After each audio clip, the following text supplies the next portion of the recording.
Something very unusual happened on the 6th day of Sukkot.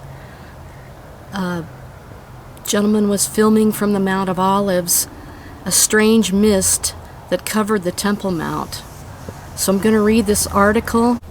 Strange Mist Covers the Temple Mount by Adam Eliyahu Berkowitz, September 30th, 2018 at 2:38 p.m.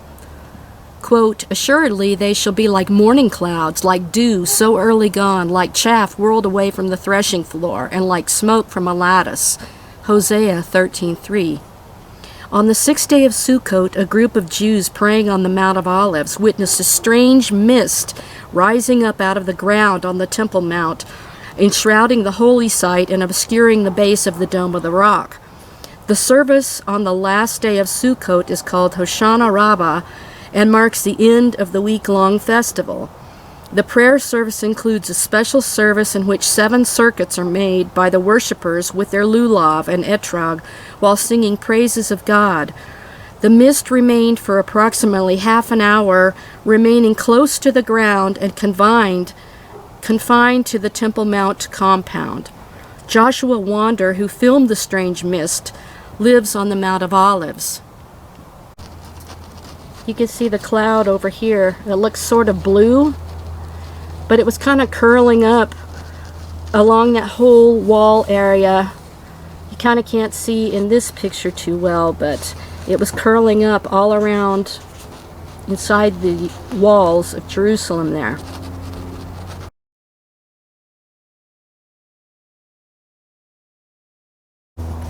On September 30th, the same day that happened, the Temple Institute wrote this paragraph.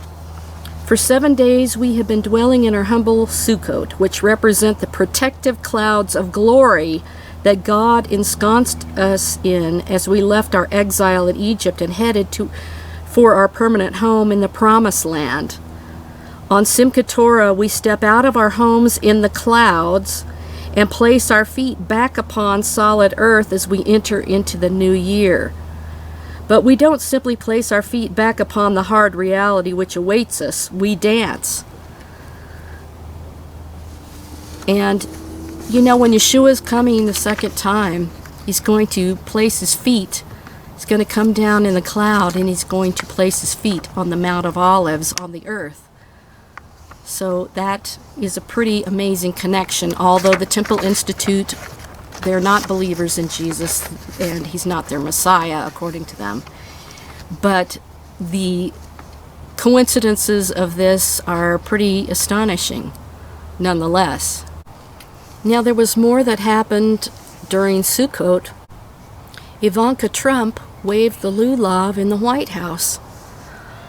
So she was giving praise, honor, and glory to the one true God of Israel by waving her lulav and recognizing the Lord God of Israel in the White House. I thought that was pretty astonishing too during Sukkot.